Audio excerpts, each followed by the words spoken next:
What is up guys, Art the Visuals here. Welcome to my very first Lightroom / Photoshop tutorial. In this video I'll show you how to edit your image in Lightroom and then export it to Photoshop and do the final touches there. So let's get started. So we're going to edit this image that I took and turn it into this image.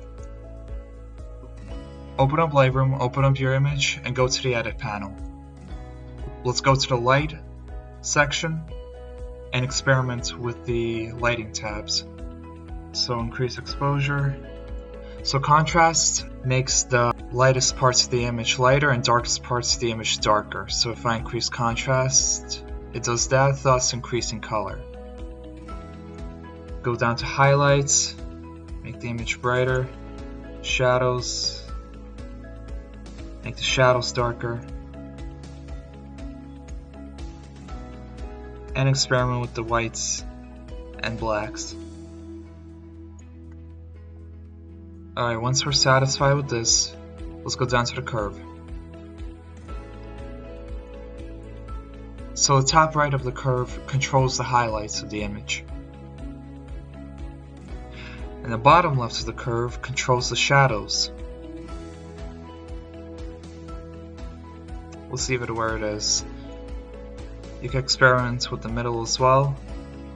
I'm personally going to leave it right here. Okay, now let's go to the temperature. If I increase it to the right, it turns yellow. If I go to the left, it turns blue. Let's make it natural, so I'm going to decrease it to the left a bit, make a blue tint. As for the tint itself, let's increase it to the left a bit, have a little pink, and vibrance. Vibrance is like saturation, so let's increase it. And saturation, we can leave it where it is. Okay, now for a color mixer. You can play around with these colors. They basically increase the amount of colors in your image.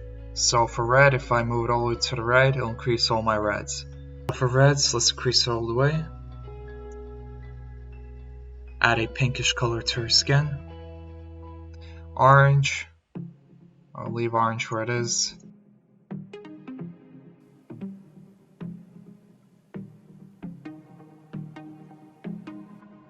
Alright, let's go to the effects.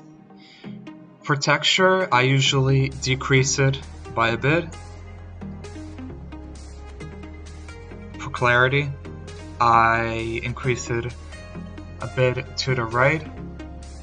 So clarity is like texture. As for decays, the light and dark, let's increase it to the right just a tiny bit. And for vignette, move it to the left a bit. Make our focus more on the model.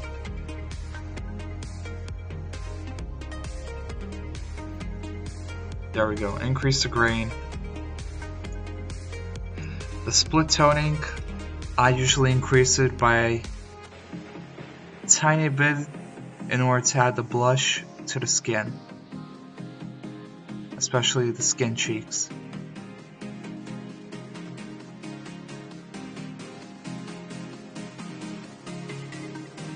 And sharpening, let's sharpen the image too. Alright, that should be enough. Alright, once we're done with the editing panel, let's go to the crop. Let's crop the image to about this height. Alright, once you're satisfied with the crop, you can go to the crop icon, click on it, and there we go. Perfect. Alright, so once you edited in the edit panel and cropped it, let's export to Photoshop, do the finishing touches to this photo. Pressing Ctrl and E on your keyboard. And it'll export into Photoshop. So once Photoshop loads, we'll zoom in and go to the ellipse tool. Let's brighten up her eyes in order to make them stand out more. Alright, select it with the ellipse and go to the brightness and contrast. Make sure the background copy is selected. increase the brightness, contrast a bit as well. Go to feather, increase it halfway, and here you can adjust it. So let's increase it almost all the way. And do the same thing for the other eye. You can move it. There we go. Increase brightness, contrast a bit, feather it halfway, and let's increase it almost all the way. There we go. Okay, great. Now go to the sharpen tool, increase the brush by a bit, and sharpen the eyes and the mouth.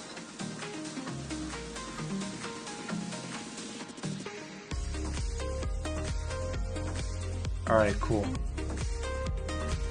Now that we're done with that, go down to this icon tool, make sure the background copy is selected. So go down to this icon, press it, and select selective color. You can play around with these options. These basically, they control the amount of colors in your image.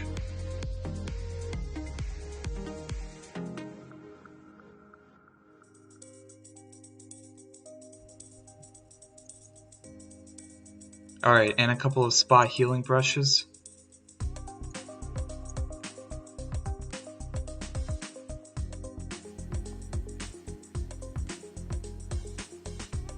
Let's go to the burn tool and darken the background in order to create less reflections.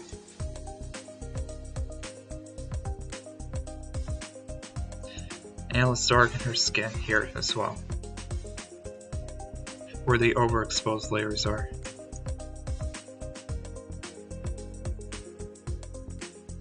Alright, I'm liking this image, but there's one more thing that we can do. Go to Hue Saturation and select the background copy.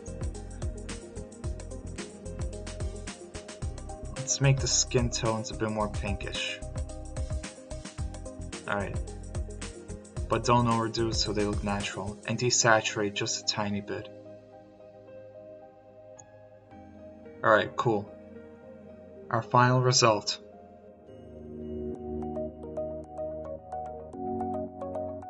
So, a website where you can get free footage, it's called pexel.com. You can get videos, photos of any kind for free. You can choose portraits, images, to experiment with the photo and use the skills I showed you in this video. I will be leaving a link to a couple of photos that you can experiment with in the description below, so make sure to check those out. If you do not have Photoshop, you can check out this free tool called Photopea.com. Photopea is the same as Photoshop. You can do most of the things that you can do in Photoshop here on Photopea. It has all the panels, and most importantly, it has layers. The link to Photopea will be in the description below. Please let me know, guys, if you have any questions, comments, or ways that I can improve on in future videos. And I'll see you guys in the next video. Thanks so much for watching. Peace out.